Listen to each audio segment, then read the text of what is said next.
Neil Ramos ng Tempo.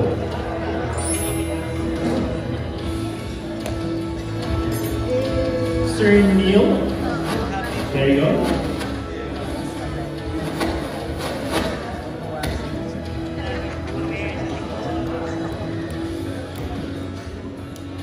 Magandang hapon, sir. Ang question ko po sa ating creatives, particularly national artists, sa Dianza, yung co-writer dito, at saka ang ating director, si Bilay. Gusto ko lang malaman kung saan at paano yung konsepto at yung story mismo ng Rainbow. Maybe you could share it po. Yung konsepto nitong project na ito nanggaling kay JC Rubio. Dito po siya, JC? Nasa si JC. Ayun, kinontak ako ni Nessa, nag-present sila sa akin ng pitch deck, at na-impress ako dun sa story concept, may beginning and middle and end na siya. And yun, so nag-meet kami sa library, at nag-brainstorm kami kasama si Hans, si JC, si Nessa, at pang mga kasamahan ng team nila. Doon na, naglakbay yung material hanggang sa nabuo. Thank you so much po. Ma-follow na po. Diretso na ako sa ating mga listeners natin. Lulu Madrid po, sir. Magandang hapon. Ito po ba yung una yung pasok sa MMSL? Sorry po. Good afternoon, sir. Ano nga po ulit yung tanong niyo, sir? Sorry po. Bali yung una mong pagsalang sa MMSL? Yes, yes, sir. Gusto naman, ano pakiramdam na ikaw ay napasok na finally in goals? Actually, sir, the very first time na napasali ako sa MMFF, para nagkaroon before yung meant to be with Bossing and Miss Don Solueta. Pero very special participation lang ako lang. Sobrang bilis lang. But this time, nabigyan ako ng oportunidad na makagawa ng isang MMFF project. And I'm just so grateful because, to be honest, last year when I was watching Firefly, parang nung pinapalabas na yung end credits, bigla ko lang naramdaman at sinabi ko nga na pakiramdam ko next year magkakaroon ako ng MMFF project. And somehow manifest po siya lahat. And it was very challenging at first because ibang-iba ang telebisyon sa paggawa ng pelikula. But sobrang na-enjoy ko yung proseso. At sobrang minahal ko yung panahon na ginugugol namin sa paggawa ng pelikula na ito. I'm just very grateful sa bumubuo ng team ng Green Bones because ginaid nila ako throughout the process of this project. At hindi na po ako makapaghintay na mapanood po ito na sambayan ng Pilipino.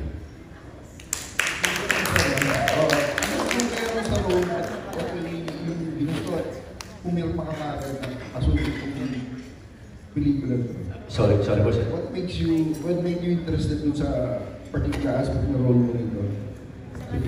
Sa material.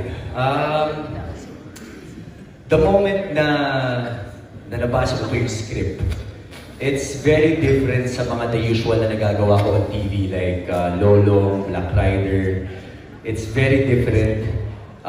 And ako kasi yung tipong tao na I always want to challenge myself to get better at ayoko mas stuck dun sa mga, sa comfort zone na meron ako.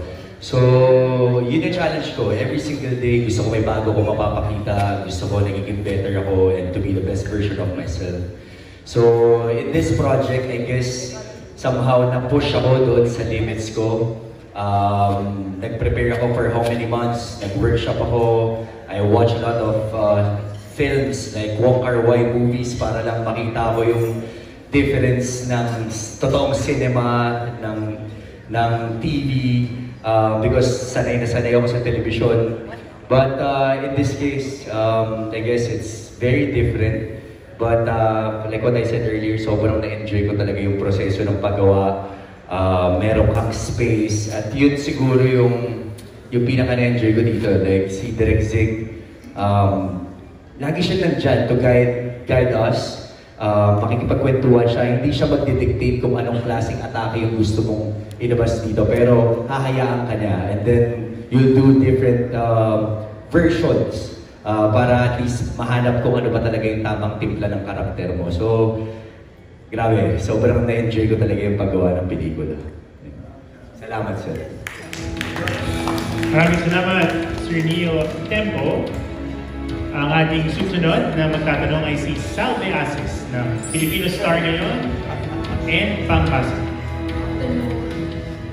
Hey Dennis, Dennis, parang comeback ko to sa Metro Manila Film Festival. Paano ka nag-prepare sa characters?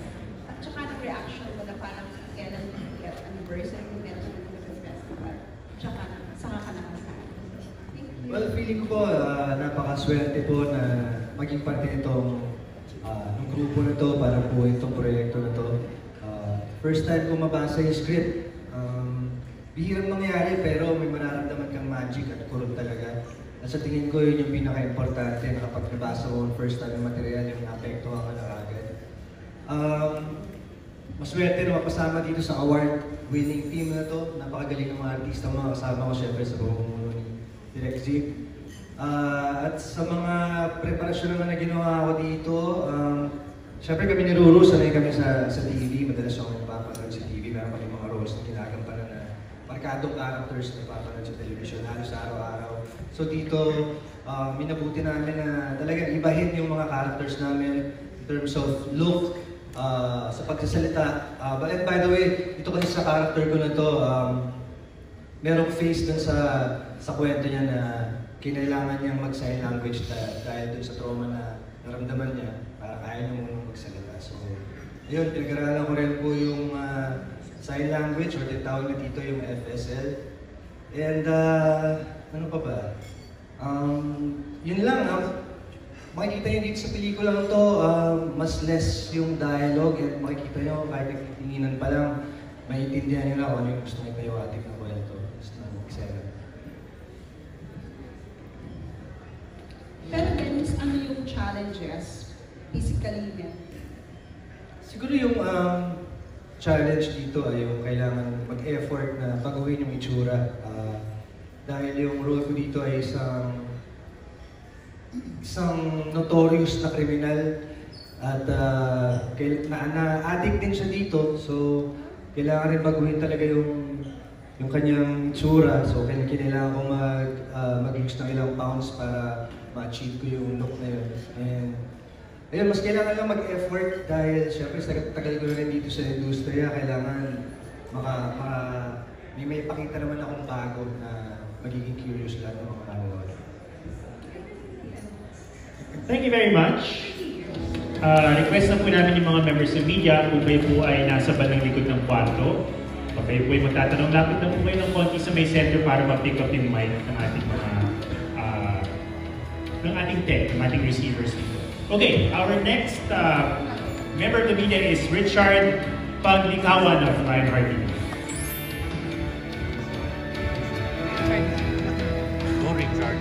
Hello, good afternoon.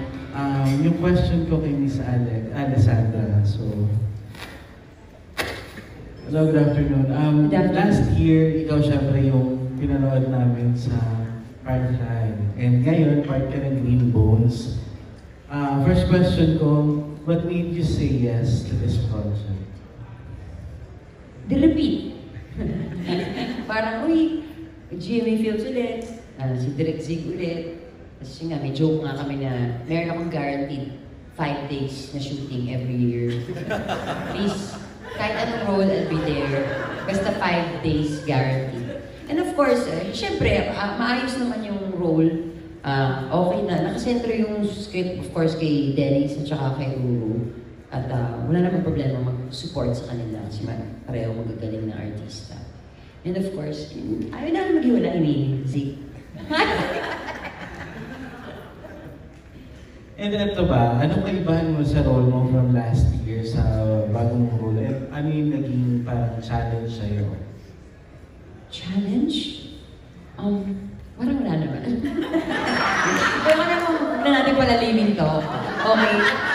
Barkada ako dito ni Dennis. Barkada na, ano po yung backstory natin? Hindi hindi naman napag-usapan, pero parang magkaibigang adik na may something. Tayo ba? Hindi ko nabasa yung script. Okay.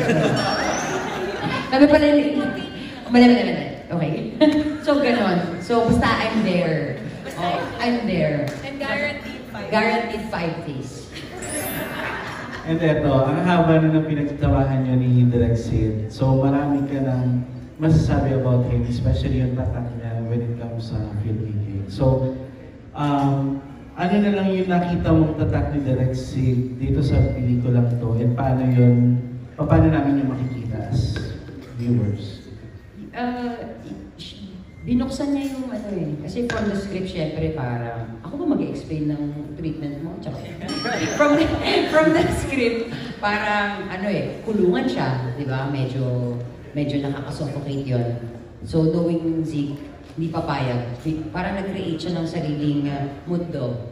Isang kulungan na nasa gitna ng isang isla, in the middle of nowhere. Parang gano'n. Yun yung nakita kong kaya Zig Dulay nga ito. Thanks, Miss Alex. Thank you so much. Thank you so much. And next is Mr. Alan Policarpio of the Philippine Daily Inquirer.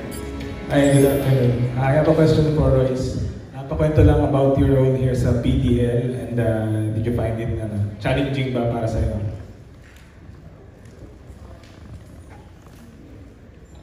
Hello, magandang hapon. Ako po dito ay isa sa mga PDL, mga officers, so kasamahan ako ni Dennis sa Mulungan.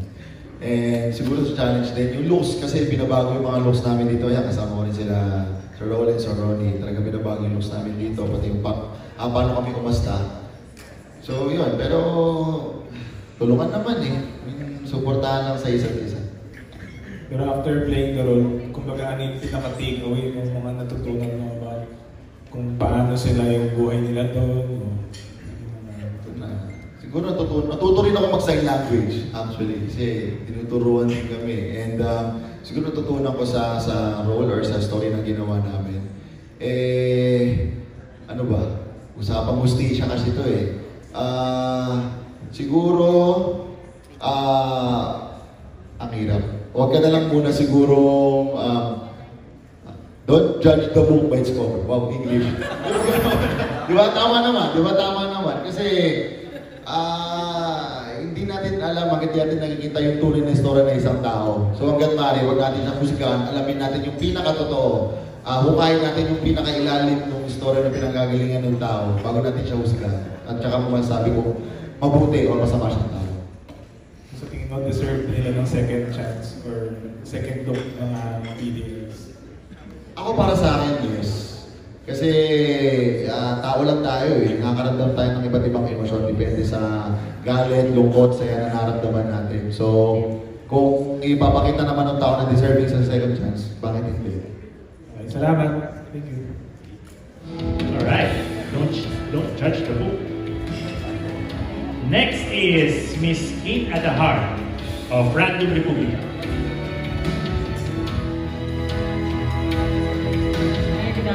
My question is for Wendell. Nabalitaan namin parang bad guy yung role mo dito. Gaano kasama yung pagka-bad guy? Good afternoon to everyone. Paano ba? Siguro masasabi ko talagang yung pagiging bad guy kasi siguro masasabi ko maraming klase ng pagiging masama ng isang tao. Sa nakita ko dito sa character ni Cruz, later on Cruz dito. Sa tingin ko yung pagiging bad guy niya because of his greediness. Greed siya masyado siya maraming gustong kunin sa buhay niya. That's why he will do whatever it takes para makuha yung gusto niya. So siguro doon din mapapanood ng mga manonood natin, kapwa natin na yun yung parang lesson naman doon sa character niya. Because of our desires, pwede tayong mapasama pag too much. So, kung pwede kahit may mapahama ka ng tao para lang makuha yung gusto mo, mangyayari. So, yun ganun siya kasama dito. And alam ko na kapag naipalabas na ito, marami rin makaka-appreciate na in a way dito sa character na to, pwede pa lang dapat hindi rin no? Pwede pa lang, may aral din sa pagiging masama. Hindi lang siya masasabi kung ginawa lang siyang masama para maging kontrabida lang ng dalawang or ng mga cast dito ng characters dito. Merong pinanggalingan bakit naging masama yung role ni Cruz po. Kumusta naman yung working relationship niya nila Dennis? Lahat kami actually, mga nakatrabaho ko na po sila halos lahat, no? At sila po, si Dennis, no? Si siguro parang first time na yata, lahat, no? Pero lagi ko naman siya nakita sa GMA. Most of them here, nakatrabaho na si Royce ngayon lang, pero mga nasa isang network lang kami. Kaya parang talagang hindi na kami nag-adjust ng ano dito. Well, my first time to work with kay Direk Zig. Sobra akong natuwa po ako. And I feel so blessed to be a part of this masasabi kong comeback ng lahat. No? Sabi nga ni Sir Ricky na nabuhay ulit yung industriya talaga ng So, isa pong karangalan na napasama ulit ako dito. And at the same time, na napasama ko yung mga dati ko na nakasama na magkakaroon ng dahilan para maging mabuhay ulit yung industriya. And regarding sa relasyon ko sa kanila, masaya po ako at nagpapasalamat ako. Siyempre, unang kay Lord because naging maganda naman po so far ang naging relasyon namin ng bawat isa. Natapos namin ito lang maayos, kahit po lahat kami may mga schedules at nagtulungan po kami. And I feel so respected and loved dito sa aming cast. At nagpapasalamat po ako sa kanila. Hindi lang po sa mga cast namin, hindi naman po mabubuwag isang magandang pelikula na wala rin po from the production team itself, from the creative teams, from the mga nasa likod po ng camera, sila Ma'am Ange, syempre muna sa mga nagtiwala po sa amin, Sir Ricky, at ang aming mga cameramen, the whole team itself. Maraming salamat. Thank you, Wendell. Next is Mr. Well Mendoza of Pangmas.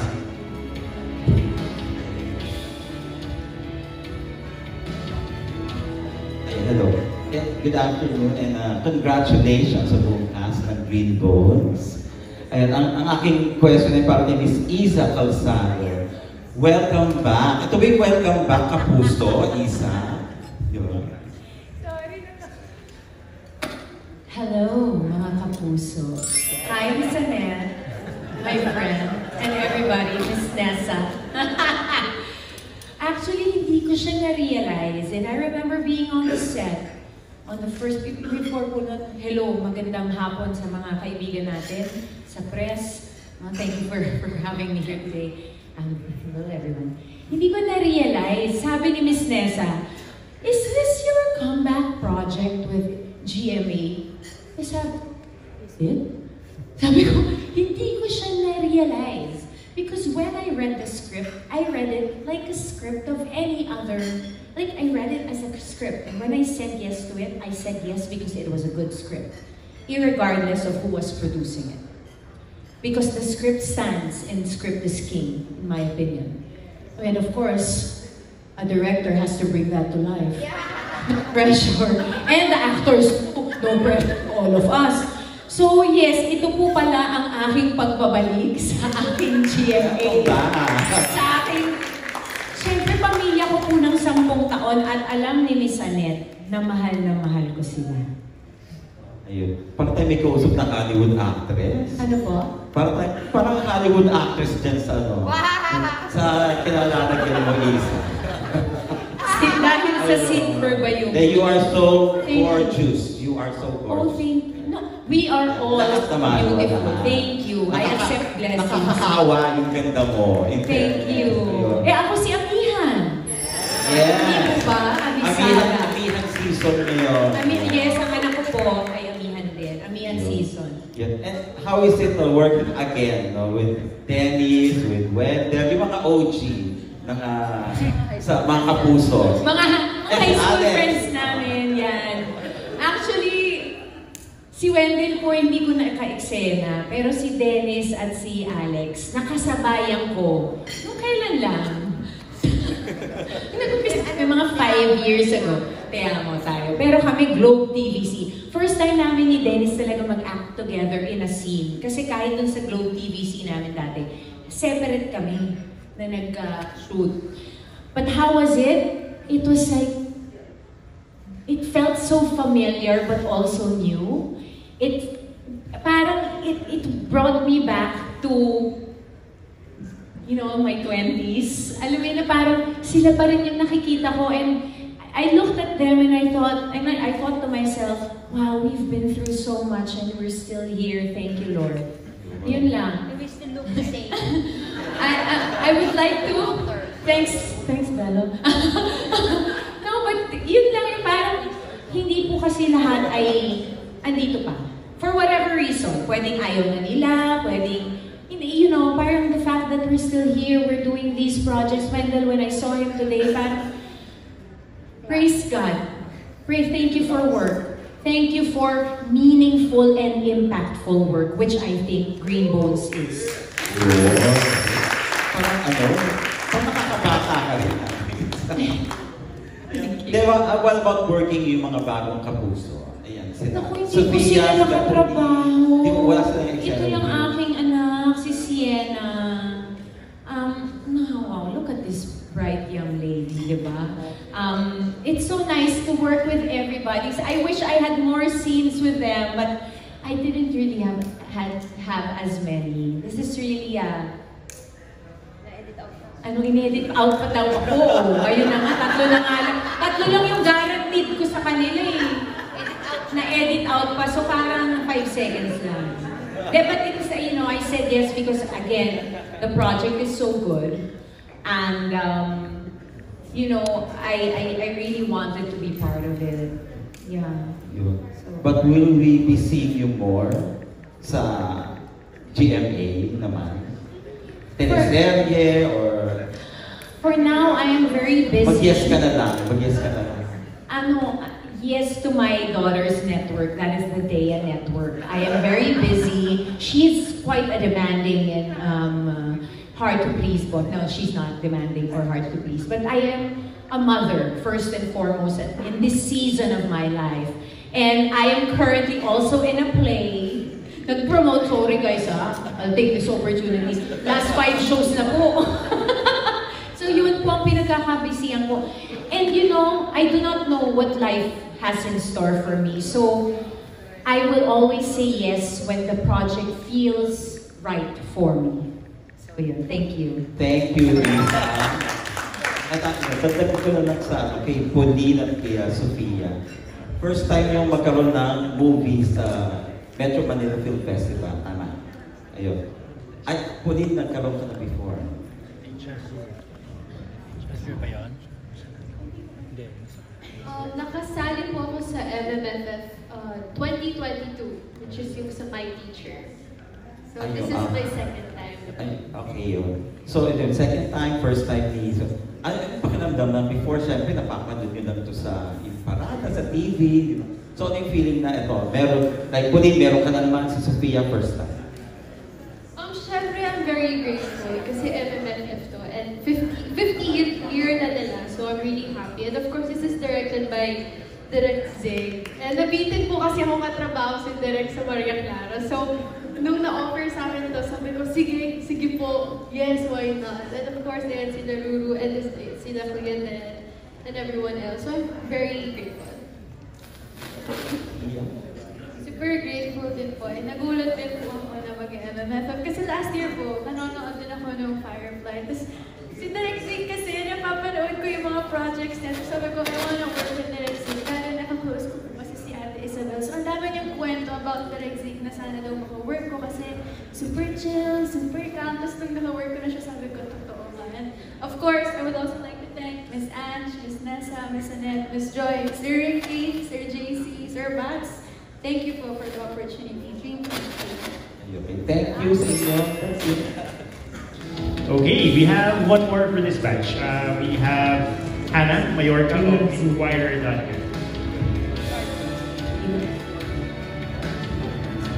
We love Zeke. Hello po, congratulations po sa inyong lahat. So yung question ko po ay for Direct Zeke. So congratulations po, kayo po yung director last year po. So is there any pressure now po this time around sa pag-direct pa ng Green Bones? Ay, sorry, paulit mo ng question, ang gulo nila.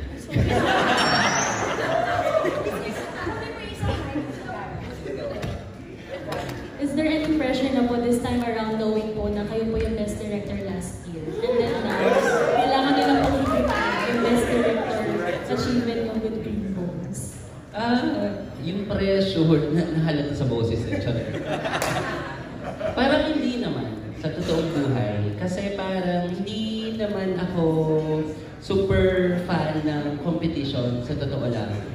Yung point na nagtiwala ulit yung GMA Pictures, yung GMA Film sa akin para dun sa next project nila, despite the fact na parang dahil nag-succeed. So parang iyon yung lagi kong iniisip na parang sa totoong buhay mahirap gumawa ng pelikula, pero mas mahirap makakuha ng tiwala ng mga tao na magtitiwala ulit sa'yo, magtatatayo ulit sa'yo, yung parang gano'n. So, mas yun yung iniisip ko para gawin yung best mo para dun sa project. And at the same time, hindi ako masyado na-pressure kasi mas nakikita ko yung project na produkto talaga ng collaboration. Unang-una, syempre may sandalan kami, may national artist tayo, di ba? Tapos, sobrang, kung nakikita nyo lang dun sa set, hanggang dun sa katapusan ng pelikula, hindi ako pinabayaan ni Miss Ange, ni Ma'am Nessa, nila Sir JC, nila Sir Christian. Lahat mahusay yung mga artista, even yung cinematographer namin, si Sir Neil, si Namau, lahat ng mga tao doon sa set. Si Bats, baka magtampo, charot. Lahat nagtutulungan doon, so hindi ko na feel na ako lang na mag-isa, and at the same time, hindi ko kumbaga pinapataw doon sa pangalan ng direktor yung lahat ng bagay-bagay. Parang ganun. Ang tinitignan ko lang, ginagawa namin lahat yung best namin para doon sa pelikula. Tapos, ayun, hindi masyadong pressure, kundi yung pressure na sana maibigay ko pa rin kung ano yung inaasahan, hindi ng mga tao, kundi ng mga manonood, na sana maibibigay din namin, kundi yung mapantayan ba yung tiwala na ipinagkatiwala sa akin ng GMA Films at ng lahat ng tao doon sa loob ng production. Like, halimbawa, ayan yung sinasabi nila, parang excited sila na makipagtrabaho sa akin, mas doon ako nagpe-pressure. Kasi baka mamaya wala silang makuha after all. Na parang, eto na pala yun. Parang ganon. So, mas tinitignan ko siya na kung paano makipag-collaborate doon sa mga bagong tao na makakatrabaho ko at kung paano namin magagawa yung best namin para maipalabas yung best version ng pelikula. Thank you.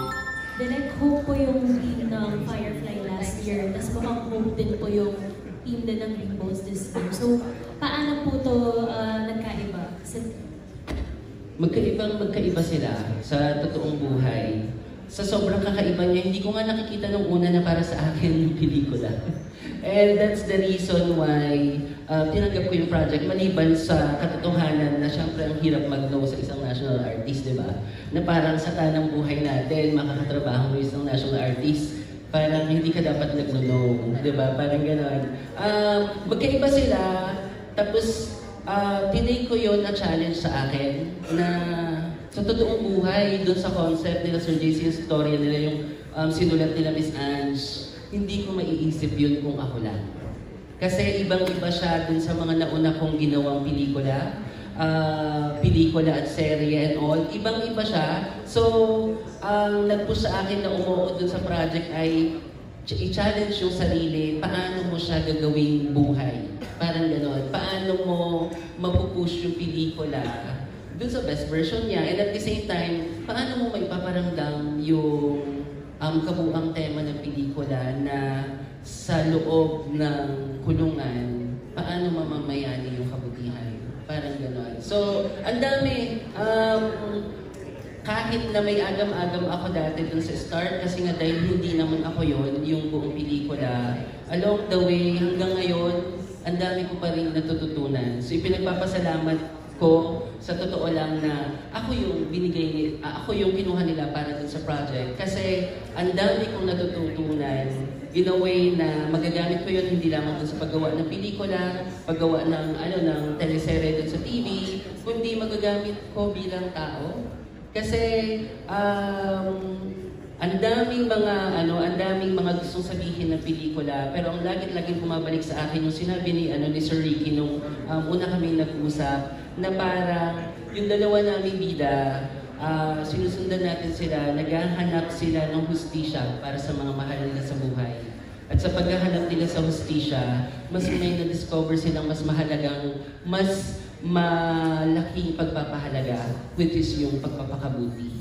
Yun lang. Thank you. Thank you for your congratulations. Okay, that ends our first batch of questions. Bago tayo magpatuloy, magkakaroon ulit tayo ng isang napakahalagang raffle draw for 20,000 pesos with Miss Rose Garcia of TEP.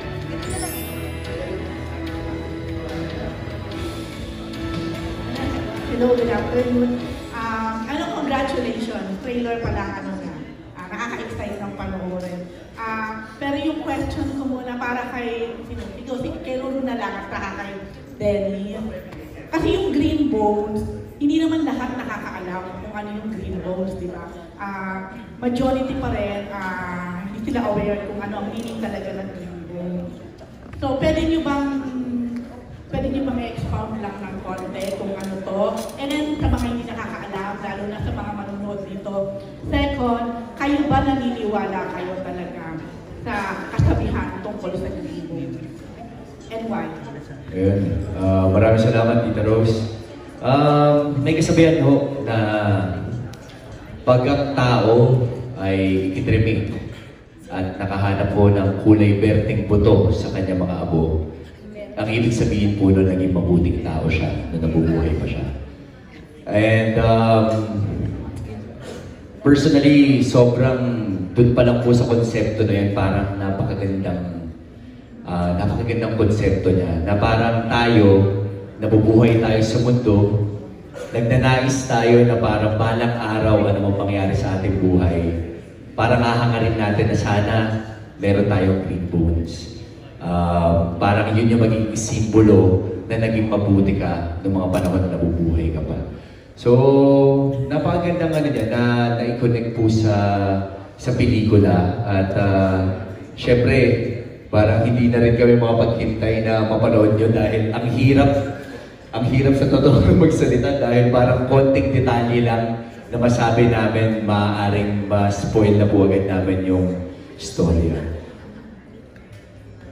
Yun, ako naman po, hindi ko alam kung talagang may scientific evidence na naging mabuting tao kapag nakakita ng mga green bones sa kanyang mga labi. Pero sa pagkakataon to, hindi lang dahil may pelikula kami na Green Bones ang title. Parang gusto kong maniwala dahil doon sa paniniwala na yun, parang magsisilbi na reminder na gumawa ka palagi ng mabuti para maka-achieve ka ng ganito. Nagkaroon ka ng Green Bones kapag sa makabilang buhay ka na. And sa tingin ko, napakagandang reminder yun para maging magandang halimbawa ka palagi, gumawa ka ng mabuti.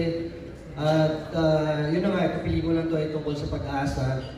Naniniwala ako na importante na bigyan palagi ng pag-asa yung isang tao na gustong magbago dahil syempre gusto niya ituwid lahat ng mga pagkakamali niya. And yung mga tao kasi magnet yan para sa mga kamalian at maling desisyon sa buhay.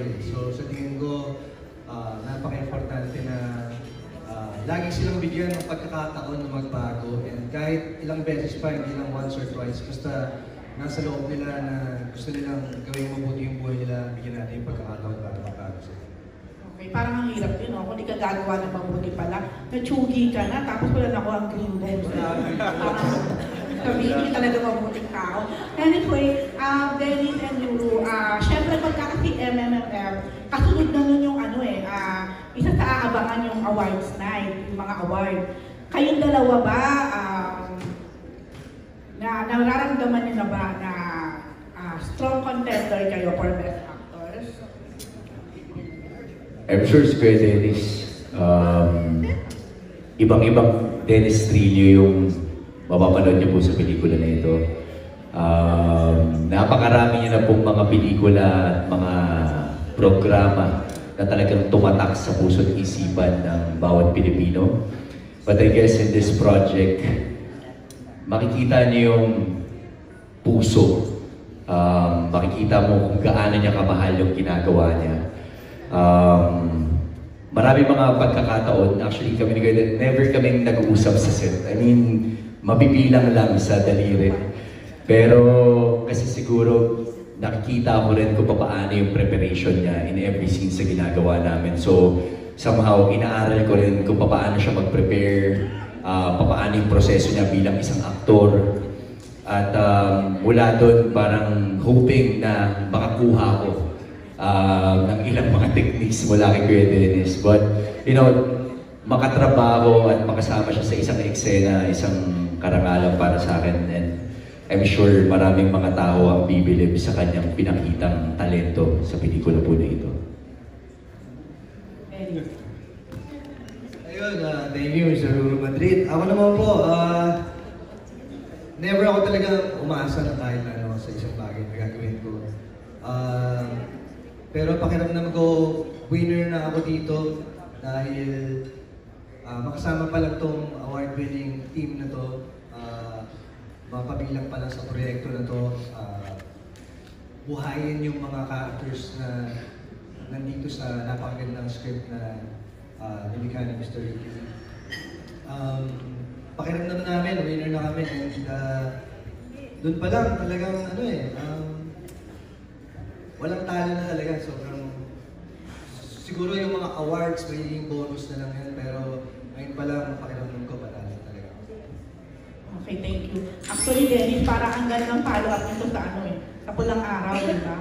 After na kainisang kahabilang Saito dito, mukhang maawa naman sila sa'yo.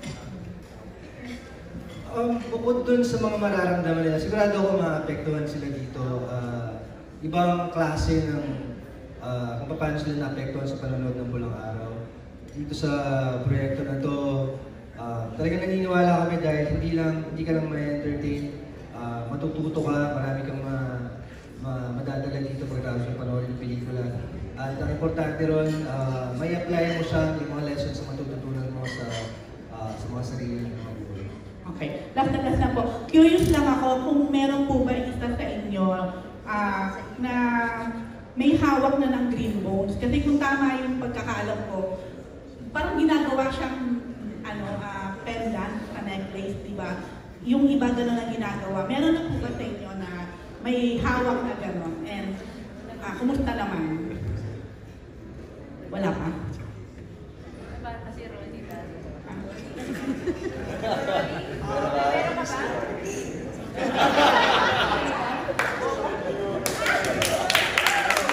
Best answer. So wala pa po? Lisa, wala ka pa rin? From your family, like, walang gano'n? Actually po, I didn't know about this until I read the script. Hindi ko po alam na something like, na totoo siya, na may nag-exist. My parents were not cremated, so hindi ko alam. Pero sana, nananalig ako na lahat tayo, meron man lang isa. Diba? Kasi I think that's exactly what the film wants to say. That you don't have to be a perfect person. That you are human and you could have maybe done a lot of bad things in life. Pero in those certain moments,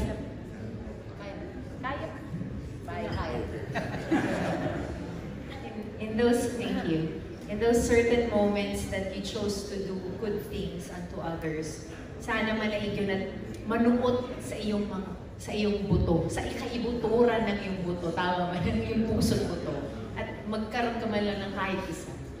Yun lang. Alright, thank you.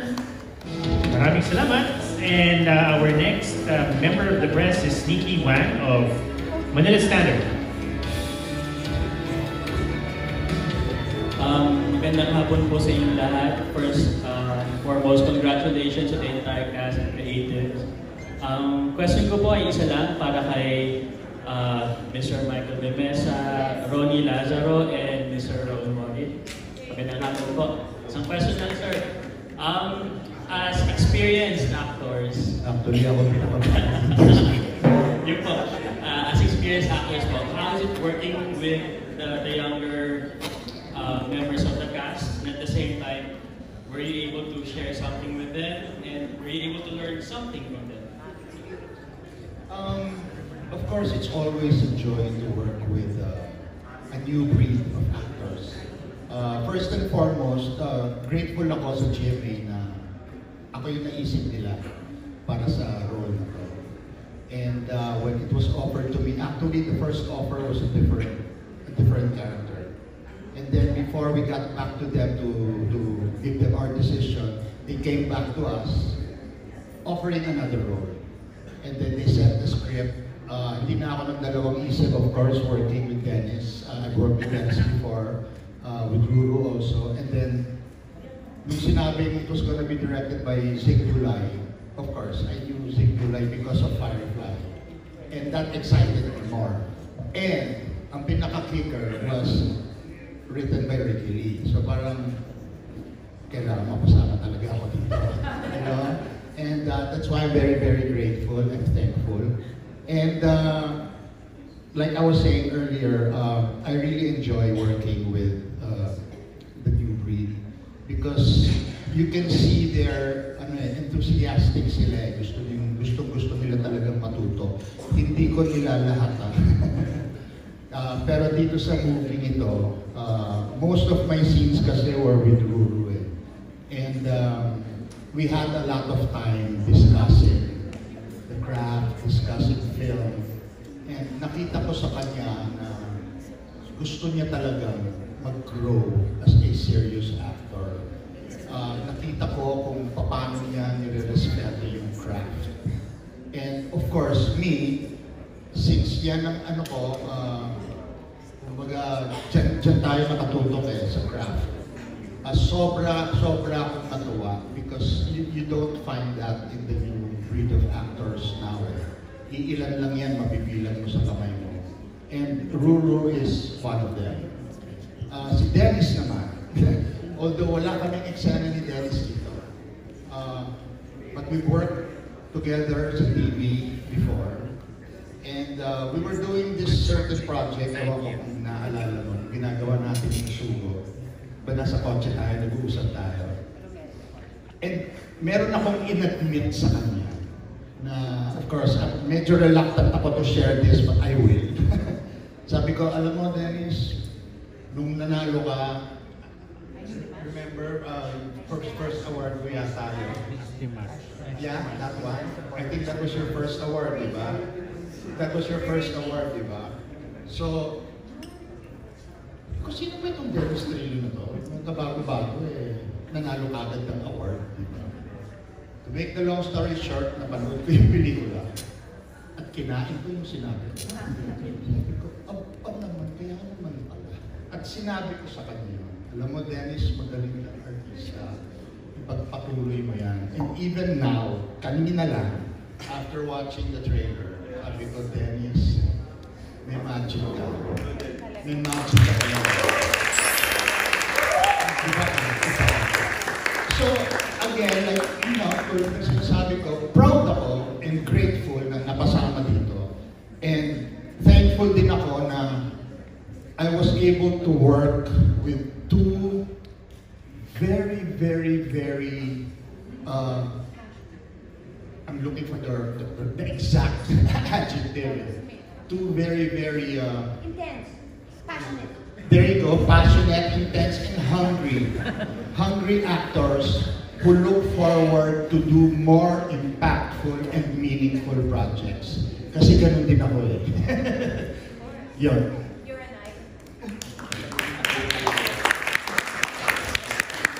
Sunod pa natin si Mr. Raul.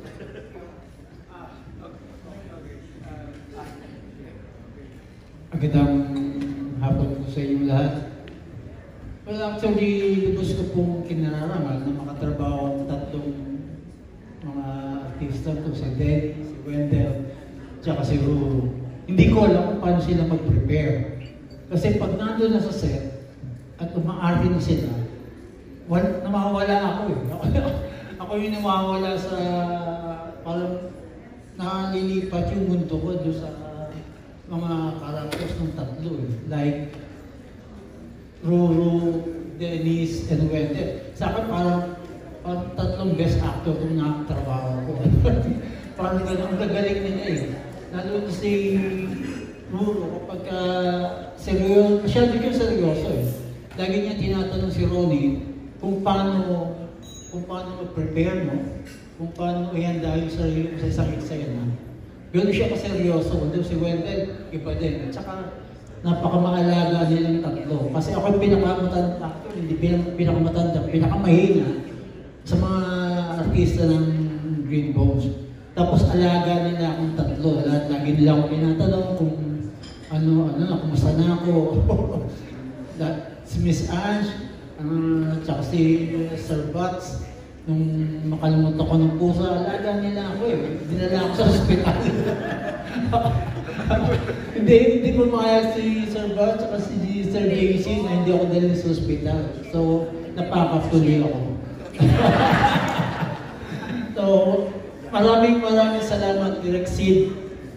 At ako'y napabilang dito sa pelikula mo at nakasama ko itong tatlo na to na sobrang ang gagaling. Thank you so much. Mr. Ronnie?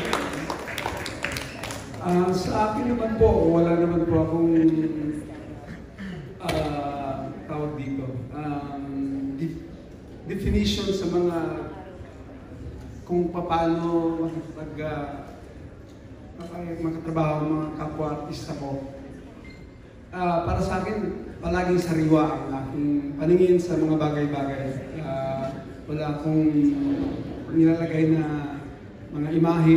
So, para tuloy-tuloy lang ang aking pagsasagawa at pakipasilamuha sa kapwa-artista ko.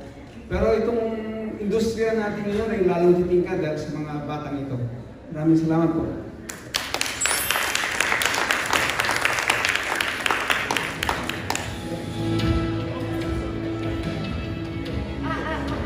Okay, meron po tayong mga pinadalang tanong mula sa regional TV. Meron from one Western Visayas, Balitang Bistak, one North Central Luzon, and one from one Mindanao. I will read one of them for you, and this is for Ruru and Dennis. Ano ang mensahe niyo sa mga PDL na nawawala ng pag-asa dahil wala nang nagtitiwala sa kanila? Shena, sagutin mo, Shena. Shena? Mensahe para sa mga PDL na nawawalan ng pag-asa. Siguro, lagi nyo na po tatandaan na walang sino man ang kayang maghusga ng inyong mga hinaharap. Maaaring nakagawa ko ng mga pagkakamali na nakarating. Pero hindi ibig sabihin nun habang buhay na kayong masama. At hanggat nananalig kayo sa ating Panginoon Diyos na meron siyang inilalaan na magandang buhay para sa ating lahat, mangyayari yan. At kung talagang malinaw sa inyo at seryoso kayo sa pagbabagong buhay, kailangan niyong paniwalaan at panindigan ang inyong desisyon at patuloy na mabuhay na may karangalan at pagtitiwala sa ating Panginoon Diyos. Ayan po. Ako naman siguro, masasabi ko lang sa kanila na hanggat nabubuhay ang isang tao, lagi yung may pag-asa.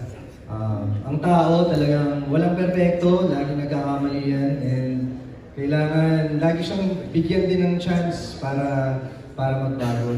Wala tayong pinagkaiba sa mga PDL. Nagkataon lang na hindi tayo nakakulong, pero pare-pareho tayo nagkakamali. At dun sa mga pagkakamaling yun, dun tayo natututo at nabubuhay ang ating pagkatao. Kaya habang nabubuhay ang isang tao, habang nagkakamali, bigyan niyo lang siya lagi ng pag-asa na magbago para may-correct lahat ng mga pagkakamali niya at mas maging mabuting tao siya. Wonderful. Maraming salamat, Rulo and Dennis. Meron pa kayong isang role para sa amin ngayon. Dahil, para sa mga hindi pa nabubunot, eto na po! Baka pang grand prize talaga kayo. Dahil